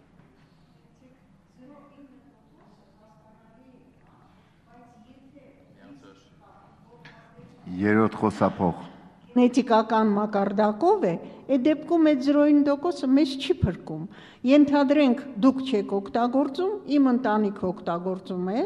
իմ երիտասարդները օգտագործում են, հետո իրար հետ ամուսնանում են եւ մենք դա արդեն պոպուլյացիայի մեջ մտցրեցինք, կապ չունի, ով օգտագործեց, ով ոչ։ Մտավ պոպուլյացիայի մեջ եւ սկսեց տարածվել։ Այնպես որ ձեր կարծիքով այդ 0.9%-ը փրկում է, բայց միայն առաջի մակարդակով է փրկում։ Եթե գենետիկական մակարդակով ազդեցություն, կներեք, ես ամփոփել եմ ամբողջ գիտական ուսումնասիրությունները, ինչ որ կա, հույս ունեմ իմ ելույթի ժամանակ կասեմ, եւ այդ բոլորը շատ համոզիչ է իմ կարծիքով։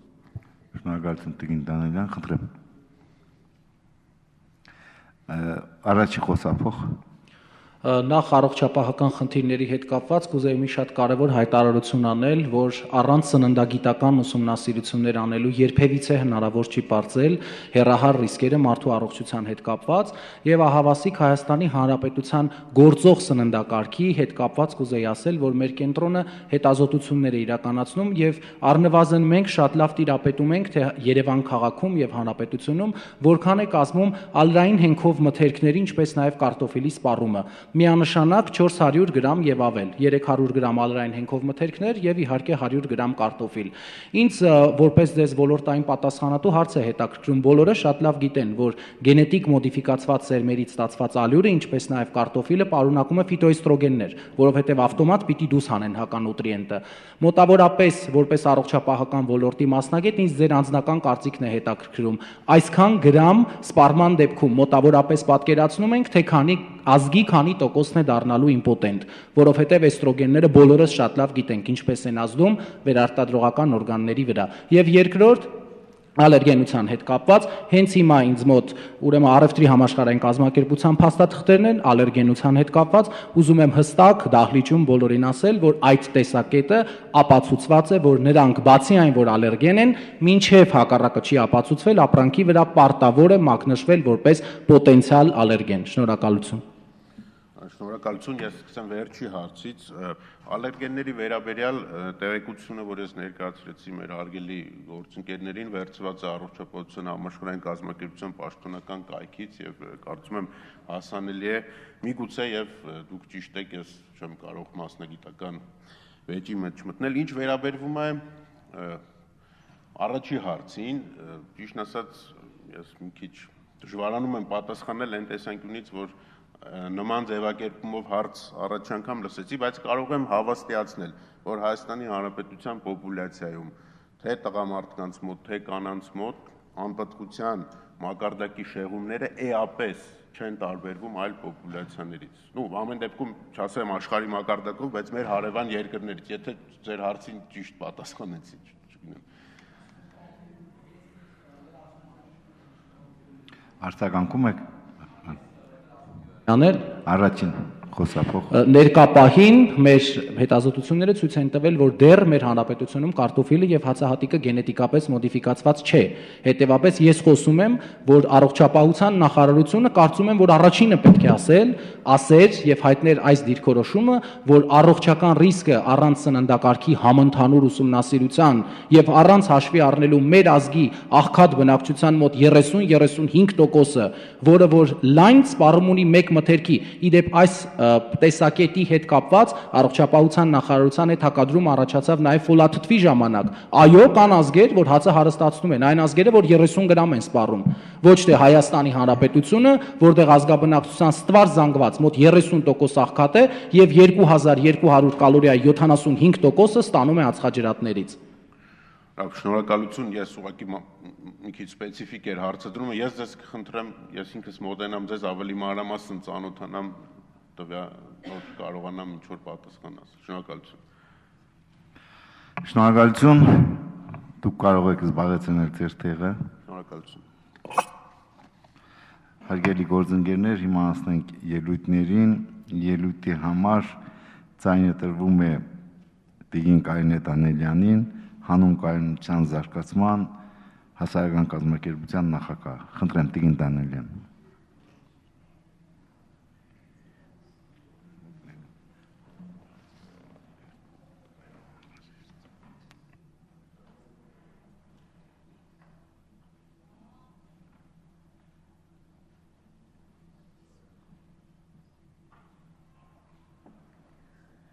Շատ շնորհակալություն։ Այստեղ հնչեց, որ մեզանում մեր գիտության կողմից Հայաստանում ուսումնասիրություններ չեն արվել, կան ուսումնասիրություններ, բայց իրոք շատ սահմանափակ են, բայց կա ի վերջո համաշխարհային գիտություն եւ մենք պետք է օգտվենք նաեւ համաշխարհային գիտության տվյալներից։ Այստեղ հնչեց գիտնականների նամակները, մի նամակի մասին այդպիսի մի քանի նամակներ են եղել համաշխարհային հայտնի գիտնականների կողմից 2000 թվականից սկսած, որոնք հենց դիմել են համաշխարհային հանրությանը, դիմել են ՄԱԿ-ին այդ ռիսկերի եւ վտանգների հետ կապված։ Զարմանալի է, բայց նույնիսկ, նաև ուզում եմ հիշատակել 2005 թվականի Բերլինյան մանիֆեստը, որտեղ դարձյալ աշխարհի ամենահայտնի գիտնականները այդ հարցը քննարկել են եւ բացասական կարծիքով դիմել են միջազգային հանրությանը։ Զարմանալի է, բայց նույն Միացյալ Նահանգներում, որը հիմնական արտադրողն է եւ մատակարարողն է, նույնպես գիտնականները շատերը դեմ են այս խնդրի այսպիսի ոչ ռիսկային մոտեցմանը։ Ամերիկյան ակադեմիան, ուրեմն էկոլոգիական բժշկության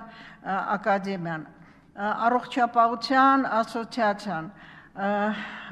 բժիշկների եւ բուժքույրերի ասոցիացիան եւ բազմաթիվ այդպիսի նամակներ ընդունվել են, որտեղ զգուշացվել է հենց այս ռիսկերի մասին։ Ես փորձել եմ այս բոլոր ուսումնասիրությունները հանել եմ հենց տարբեր երկրներում կատարված գիտական ուսումնասիրությունների հետ կապված, հենց այս հոդվածներն են, այնտեղից հանել եմ հենց վերջնական եզրակացությունները։ Ուրեմն հետևյալ ռիսկերն են. նախ, առաջինը բոլորը նշում են իմունիտետի, օրգանիզմի իմունիտետի ճնշում։ Եվ այստեղից արդեն օրգանիզմը ենթարկվում է տարբեր հիվանդությունների։ Ալերգիաների մասին, ալերգիաները լրիվ ընդունված են համարվում, բացի դրանից կան նաև վիճակագրական տվյալներ, օրինակ համեմատում են Շվեյցիան եւ ԱՄՆ ալերգիաների տարածվածությունը, Շվեյցիան, որը չի ընդունում եւ արգելված է այնտեղ գենետիկորեն ձևափոխված օրգանիզմների եւ դրանց սնունդը 7% ալերգիաներ բնակչության։ Միացյալ Նահանգները 70 եւ կես, 70 եւ 5% ալերգիաներ։ Նմանատիպ տվյալներ բավականին շատ կան։ Հիմնականում հարցը գնում է արդյոք մենք ստեղծել ենք այսպես կոչված շարժուն գեներ, որոնք կարողանում են միջտեսակային բարիերը հաղթահարել։ Գիտնականների մեծ մասը գտնում են, որ այո, եւ այդ վտանգը կա եւ բնության մեջ, որ մենք տեսնում ենք, որ այս բացարձակ տարբեր տեսակների միջև այդ տեղափոխությունը տեղի է ունենում եւ կան ուսումնասիրություններ, որոնք ցույց են տալիս, որ այդ փոփոխությունները մտնում են այդ այսպես կոչված շարժուն գեները, մտնում են մեր ուրեմն ստամոքսի եւ բակտերիաների DNT-ի մեջ, աղիքների, այստեղից անցնում են արյան մեջ եւ ցույց է տրված հղիների մոտ, որ նաեւ հետո անցնում է երեխայի ուրեմն օրգանիզմ։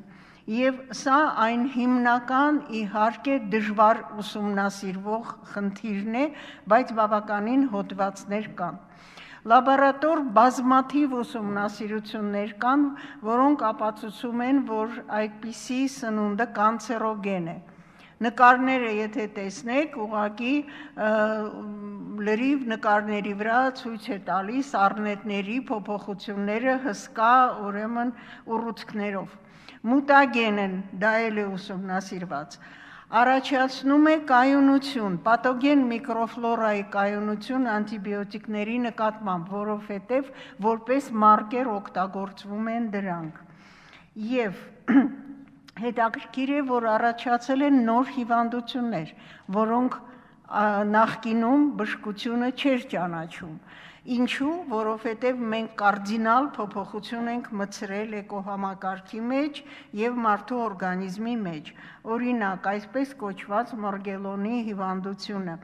որ պարզվում է, որ այն պլազմիդները բակտերիաների, որոնք օգտագործում են գենային ինժեներիայի ժամանակ, իրենք նաեւ կարող են այս հիվանդությունը առաջացնել եւ դա հաստատվել է ԱՄՆ-ում եւ մի քանի երկրներում։ Ճապոնիայում եղել է բավականին այսպես դեպք, որ ուրեմն տրիպտոֆանի, որը ստացվել է գենետիկորեն մոդիֆիկացված օրգանիզմների օգտագործմամբ, այդ տրիպտոֆանը, որ պետք է որպես սննդային օգտագործվեր դրական առումով, արդյունքում 37 մարդ մահացել է, 2000 մարդ դարձել են ինվալիդներ եւ պարզվել է, որ դա տրիպտոֆանինն է։ Նույնը եղել է ասպարտամի հետ եւ այլն։ Նմանատիպ ուսումնասիրությունները շատ են,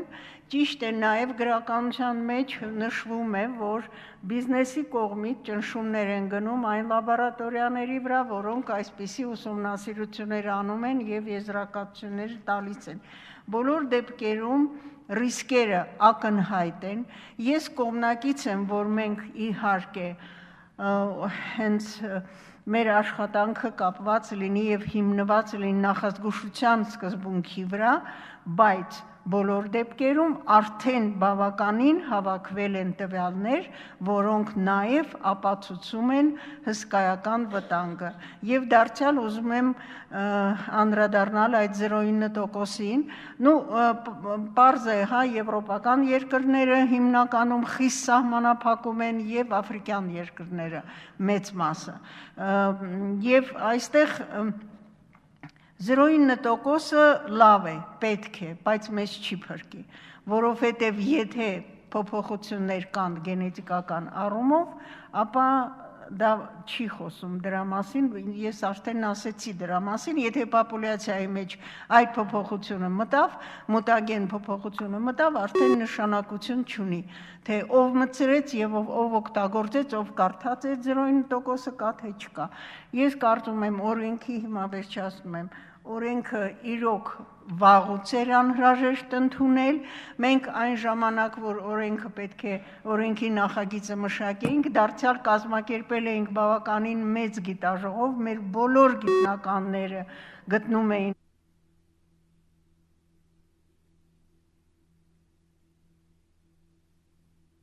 սնունդը պետք է կարգավորի իմ խորին համոզմամբ, շնորհակալություն։ Շնորհակալություն հաջորդ ելույթի համար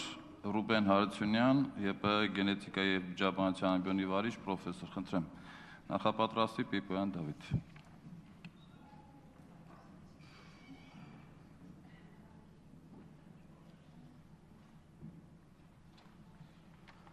Մեծարգո գործընկերներ, ուրեմն մի քանի, այսպես ասած, փաստ ես համաձայն եմ Կարինեի հետ, Կարինե Սուրենովնայի հետ եւ Դավիթի հետ, որովհետեւ իսկապես այդ տեսակետները ճիշտ են։ Մի բան պիտի ասեմ ուղղակի, սկսեմ առաջինից, որ այո, կա շատ մեծ փաթեթ տվյալների, նրա մասին, որ գմոները վտանգավոր են, բայց մինչև վերջ ապացուցված այսպիսի պահանջվող փաթեթ, որը պետք լինի, որ ասել, որ ահա սրանք ընդունված են ինչպես կանցերոգեն եւ այլն, դեռևս չկա ու դա շատ պարզ է, որովհետեւ կա շահերի բախում, ոչ մի Monsanto կամ ոչ մի այլ կազմակերպություն չի տա $10 միլիոն կամ $20 միլիոն, որ ուսումնասիրի գմոների վտանգը, դա անհնար է։ Եվ դրա համար այն ուսումնասիրությունները, որոնք կատարվել են, Սարազինի, Երմակովը եւ այլն, իրենք հետո քննադատվել են, ընդամենը 200 առնետ եք վերցրել, հա, այդ առնետներն էլ քաղցկեղային գծից էին, այո, դե ուրեմն մենք չենք կարող մինչև վերջ վստահել, բայց բոլոր դեպքերում պոտենցիալ վտանգ կա, որը ոչ ոք չի կարող մերժել։ Երկրորդ միտքը, որ մոռանանք նրա մասին, որ Հայաստանում կարելի է ուսումնասիրել կոնկրետ գմոյի կոնկրետ վտանգը, կարելի է նշել, որ կա այս փոփոխված գեներ կան եւ այլն, բայց այդ վտանգ ուսումնասիրելուն կգնա մեր ամբողջ գիտության բյուջեն։ Անհնար է դա անել փաստորեն։ Այնպես որ դա ռոմանտիկա է, դա ռեալ չի, բայց այնուամենայնիվ կարելի է որոշել, թե արդյոք կան փոփոխված գեներ։ Մենք եկեք տարբերենք երկու բան, ներմուծվողը, ներկրվողը եւ այստեղ եթե ստացվում է, այն էլ մինչև վերջ ոչ ոք համոզված չի, թե ինչքան են այստեղ գմոները, մինչև հիմա այս 10 տարում չիմացանք, եւ հաջորդը, որ կա structure activity relationship, այսպես կոչված SAR, որը ես դասավանդում եմ ուսանողներին, որ դու արդեն կարող ես իմանալով որոշակի վտանգներ, կարող ես որոշակի նյութեր, կարող ես որոշել դրանց վտանգը։ Ուրեմն 14 թվականին ընդունվել է ռիսկի գնահատման օրենք։ Ըստ այդ օրենքի, միջալից ինձ օգնել է այդ հարցերում Դավիթ Պեպոյան, ուրեմն տեղեկություններում, ուրեմն ըստ այդ օրենքի պետք է միայն պետական կազմակերպությունները ուսումնասիրեն գմոյի առկայությունը եւ այլն, շահերի բախում, ուրեմն 3 լաբորատորիաներ ակադեմիայի ազգային, առաջինը 12 թվականին, ուրեմն ես եմ ստորագրել, դա ուրեմն հավաստագրումներ, հավաստագրման կենտրոնի հետ միասին, մոլեկուլային կենսաբանության ինստիտուտում, գմոների եւ միկոտոքսիների լաբորատորիա 1-2-3 տարի մի քիչ աշխատեց։ Հետո ուրեմն կար էկոնոսֆերային կենտրոնում, հետո ստեղծվում էր լաբորատորիա ուրեմն կենսատեխնոլոգիայի կենտրոնում, հիմա ոչ մի լաբորատորիա դրանցից ռեալ գմոներ չի որոշում, որովհետև դա թանկ հաճույք է, որովհետև միայն կիտերը եւ այլն, իսկ եթե պատվերներ չկան, իսկ ով է պատվիրելու իր, այսպես ասած, ոչ գեղեցիկ դիմանկարը, գեշ դիմանկարը, ոչ ոք ինքնուրույն այսպիսի մազոխիզմով չի զբաղվելու։ Այնպես որ գնում են այնտեղ, որտեղ նրանք կստանան որտեղ կստանան գեղեցիկ պատկեր։ Այնպես որ առաջին հերթին մենք պետք է այնտեղ, որ 2 բառ է գրված ռիսկի գնահատում, կոնկրետացնենք, կապենք դա կոնկրետ գործող օրենքի հետ, որպեսզի իսկապես այդ պահանջները պահպանվեն։ Այսքան, շնորհակալություն։ Շնորհակալություն։ Ելույթի համար խոսքը փոխանցվում է Դավիթ Պիպոյանին, պատրաստվի Հրանտ Սարգսյանը, Տապան Էկոագումպի բնապահպանական հասարակական կազմակերպության նախագահ։ Խնդրեմ։ Հարգելի նախագահություն, մեծարգո հյուրեր, ուզում եմ բոլորիդ մի շատ կարևոր հանգամանք շեշտադրել, որ այսօր առավոտից հավաքվել ենք քննարկելու եւ իհարկե երկու կողմեր, հասարակական հատված, գիտական հատված եւ պետական ապարատ բոլորը զեկուցում ենք, բայց մի շատ կարևոր խնդիր, այսինքն ինչպես որ մեր հանրապետությունում ընդունված է այս խնդրի մեկնաբանության ժամանակ ոչ գրագետ, ոչ կոմպետենտ եւ շատ ժամանակ նաեւ ապատեղեկատվություն, այսօր դահլիճում եւս ականատես եղանք նմանատիպ իրավիճակի, ինչը միանշանակ ցանկալի չէր։ Առաջին հերթին կուզեմ շեշտել մի շատ կարևոր հանգամանք։ Նախազգուշավորության սկզբունքը որևէ կապ չունի այն սկզբունքի հետ, որը այսօր քննարկվեց դահլիճում։ Սպառողի իրազեկումը դա սպառողի տեղեկատվության իրավունքն է եւ վերջ։ Նախազգուշավորության սկզբունքը սահմանվում է գիտական անճշտությունների եւ ռիսկի գնահատման ժամանակ, լիարժեք ուսումնասիրություններ անելու ժամանակ պետությանը նախազգուշավորական միջոցառումներ ձեռնարկելու եւ արգելանքի հնարավորություն տալ։ Սա առաջին եւ կարևոր հանգամանքը, որ կուզեմ նաեւ բոլոր զանգվածային լրատվության միջոցները ճիշտ փոխանցեն այս մեսիջը։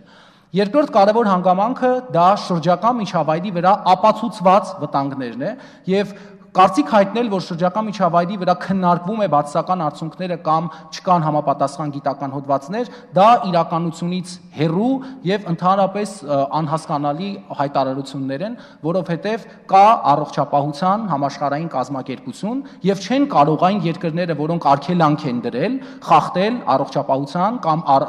առևտրի համաշխարհային կազմակերպության դրույթները եւ պրոտեկցիոնիզմ անել, սահմանափակումներ մտցնելով առանց ունենալու համապատասխան գիտական հիմնավորումներ։ Եվ հենց այս պատճառով պետք է հասկանանք ի վերջո այս օրենքի ընդունումը ինչ է տալու մեզ, ում համար ենք մենք ընդունում այս օրենքը։ Ես ազնվությամբ եմ ասում, նստած լինելով դահլիճում, ես այդպես էլ առնվազն երկու գերատեսչության,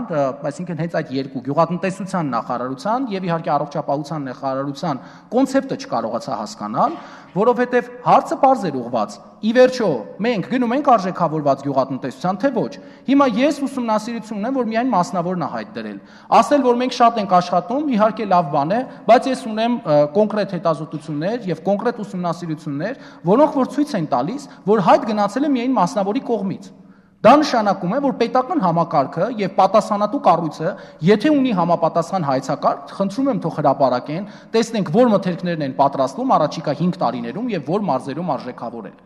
Երկրորդ կարևոր հանգամանքը, որին կուզեի կարևոր ուշադրություն դարձնել, որը շեշտեց նաև մեր հարգարժան Ռուբեն Միխայելիչը, դա ռիսկի գնահատման հետ կապված մեր արդեն գործող օրենքի առկայությունն է։ Մենք ունենք մեկ օրենք, որը որ ասում է, որովհետև մշակվել է Եվրամիության հետ մոտարկման ուրեմն ժամանակ օրենսդրության, որ պետք է գիտական գնահատումով զբաղվի կառույցը, համապատասխան գիտական կառույցը։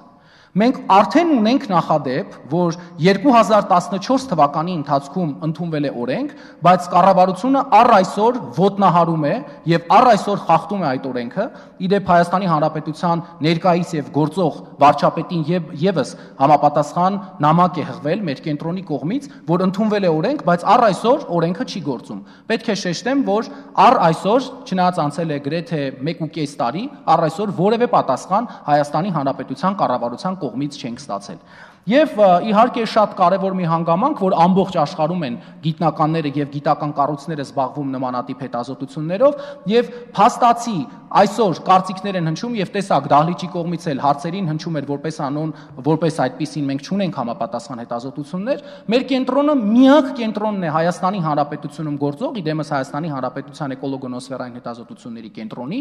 որը համագործակցելով մոլեկուլային կենսաբանության ինստիտուտի հետ այսօր ունի փաստացի տվյալներ, թե Հայաստանում իրացվող սննդամթերքի որ կոնկրետ տարատեսակներն են եղել գենետիկապես մոդիֆիկացված եւ եկեք լինենք իրատես եւ հասկանանք, որ բոլորը շատ լավ գիտենք մակնշումների մասին խոսել մեր իրականությունում պտուղ բանջարեղենի ոլորտում, այդ որտեղ եք դուք տեսել, որ պտուղ բանջարեղենը իրացվի փաթեթավորված եւ մակնշված գումի շուկայում, թե մալացիայի տոնավաճառում։ Եվ այստեղ պետք է նաև հիշատակել մի շատ կարևոր հանգամանք, որ եթե մենք խոսում ենք սրտացավությունից, եթե խոսում ենք պետական ապարատի պատրաստակամությունից աշխատել այդ ոլորտում, առնվազն 1.5 տարվա ընթացքում, հաշվի առնելով Երևան քաղաքը, որ ազգաբնակության 30-35%-ը ապրում է այստեղ, հաշվի առնելով երկու կարևոր տոնավաճառների արկայություն, հնարավոր էր իրականացնել պիլոտ եւ պիլոտի արդյունքում ունենալ հստակ ցուցանիշներ, որ մենք հասկանայինք ի վերջո մեր պետական ապարատը ուզում է սպառողների շահերը պաշտպանել, իր համար կարևոր է գյուղատնտեսության զարգացումը, թե ի վերջո բիզնես շահը։ Եվ խոսքս եզրափակելու եմ բիզնես շահով, ես հավաստիացնում եմ, ինքս երկար տարիներ ապրել եմ Իտալիայում եւ կոնկրետ դոկտորական ատնախոսությունս եւս պաշտպանել եմ սննդագիտության, սննդի անվտանգության ոլորտում Իտալիայում, հավատացեք, agrarային քաղաքականության ինստիտուտները լավագույնը եւ զարգացածն են Իտալիայում։ Եվ չի կարող մի բանը արգելվել Իտալիայում, մասնավորապես ունենալով նմանատիպ զարգացած գյուղատնտեսություն։ Բոլոր տնտեսական հաշվարկները ցույց են տվել, որ չի կարող սակավահող երկրում տրանսգենային գյուղատնտեսությունը լինել ավելի եկամտաբեր, քան արժեքավորված եւ օրգանիկ գյուղատնտեսությունը։ Շնորհակալություն։ Շնորհակալություն, պարոն Պիպոյան։ Ելույթի համար ձայնը տրվում է Հրանտ Սարգսյանին, պատրաստվի Արմեն Պողոսյան, Սպառողների ազգային ասոցիացիա։ Խնդրեմ։ Շնորհակալություն, հարգելի նախագահող, շնորհակալություն բոլորիդ համար, որ այստեղ եք։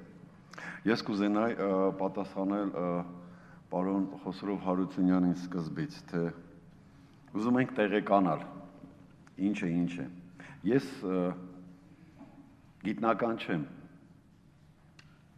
Ես հեռուստառեժիսոր, էկոլրագրող, հասարակական բնապահպանական կազմակերպության նախագահ, բայց փորձեմ պատկերավոր մի բան ասել։ Վիետնամում,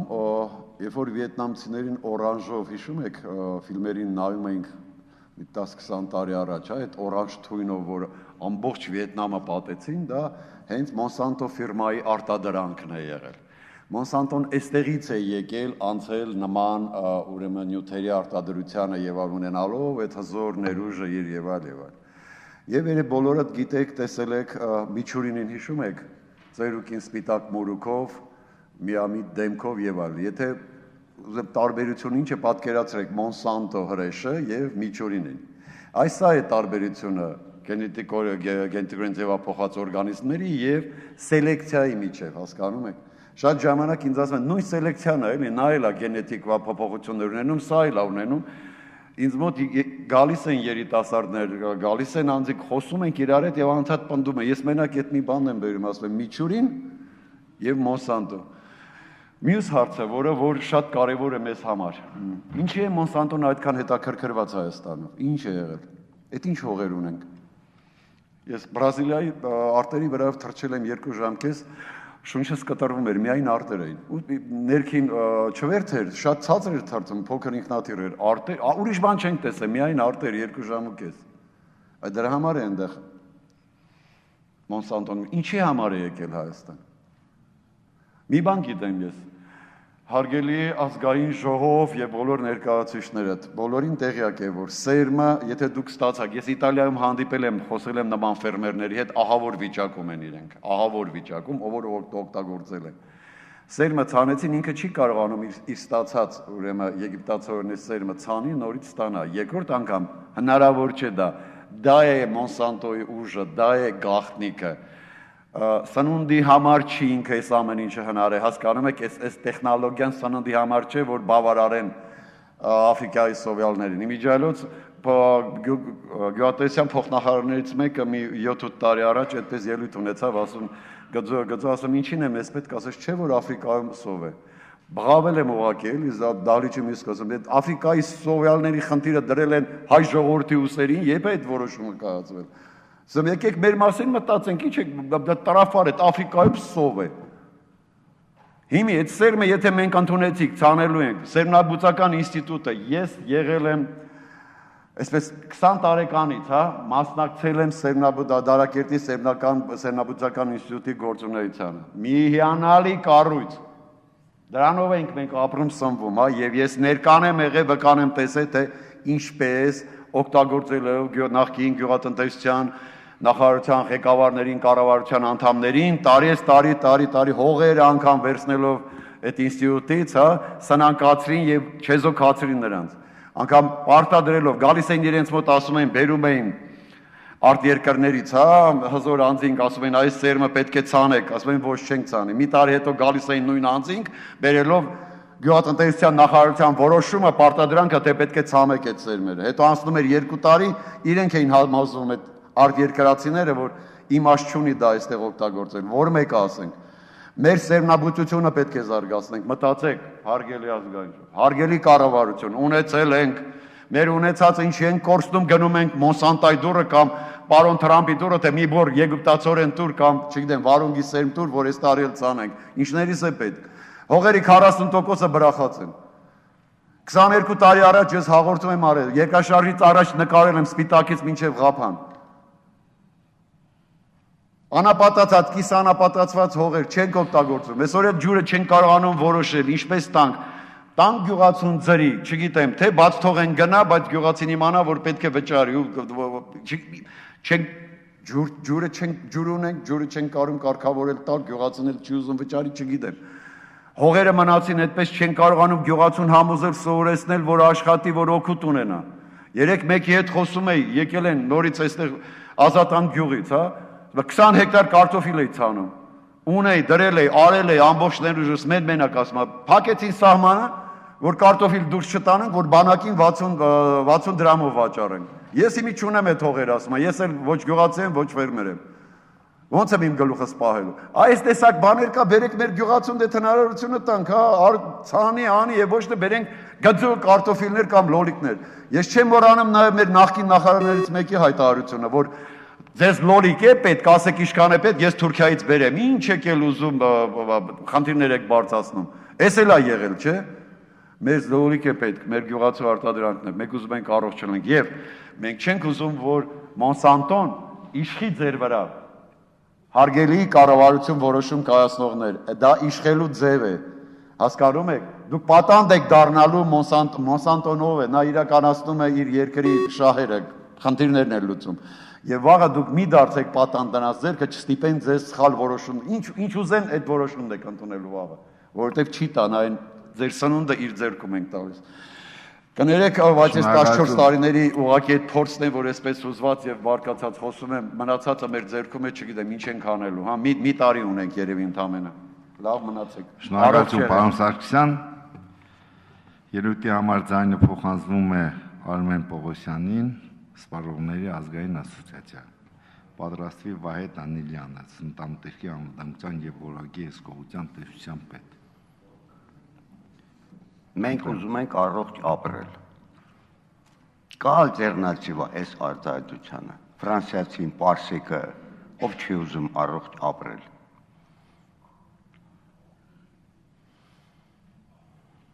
Այս բանավեճները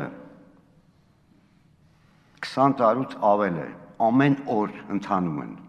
և ՄԱԿ-ում, և մնացած պետական կառույցներում։ Այս բանավեճը պետք է վարեն գենետիկները գենետիկների հետ, ոչ թե պրոֆանները պրոֆանների հետ։ Իսկ գենետիկին Երևանի, Հայաստանի, ՄԱԿ-ի գրասենյակում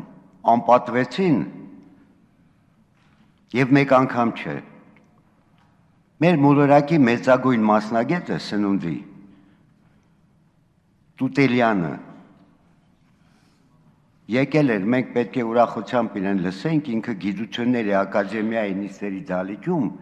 սրբության սրբոցում, որտեղ նստած էր նաև հայ առաքելական եկեղեցին։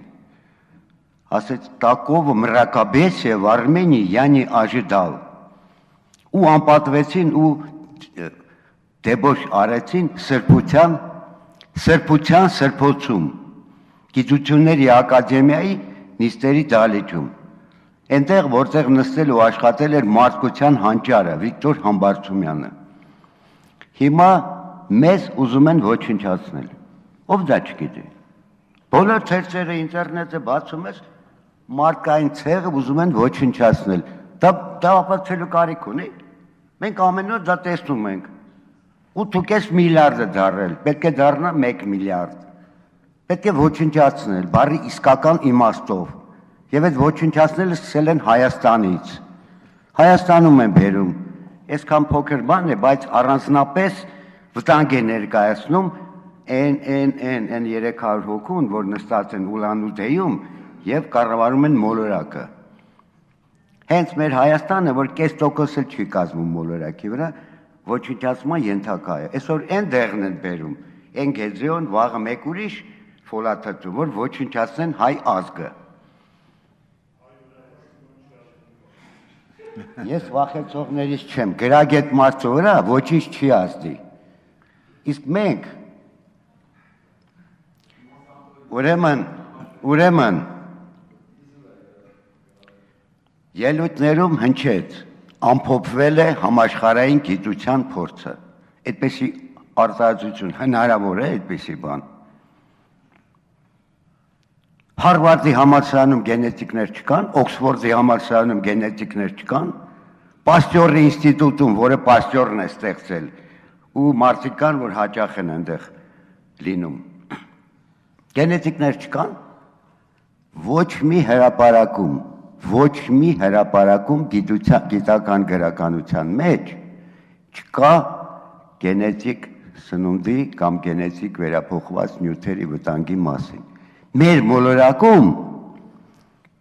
ոչ մի գիտական հրապարակում չկա, ոչ Nature-ում, ոչ Հարվարդում։ Հարվարդի համալսարանի հոդվածների ցուցակը իմ աշխատասենյակում դրված է։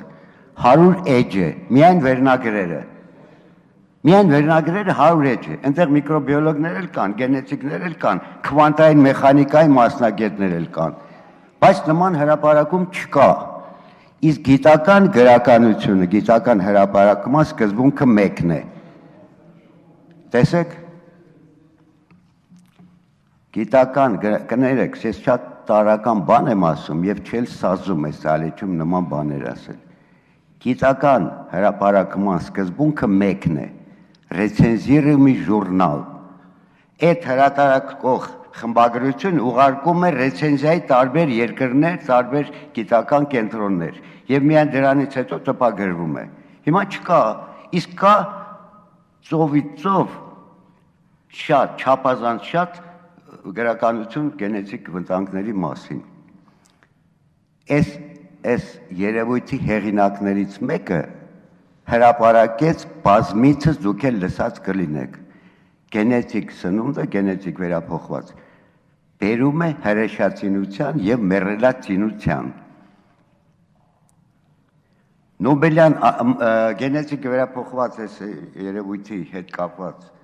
առաջին նոբելյան մրցանակը շնորհվել է 1952 թվականին, ավարտում եմ։ Այս 60 տարվա ընթացքում այդ հրեշացիներին երկու գլխանի մարդ ես դեռ չեմ տեսել։ Անգլուխ մարդ ամեն օր եմ տեսնում, բայց երկու գլխանի մարդ դեռ չեմ տեսել։ Շնորհակալություն։ Շնորհակալություն, պարոն Պողոսյան։ Ելույթի համար ձայնը տրվում է։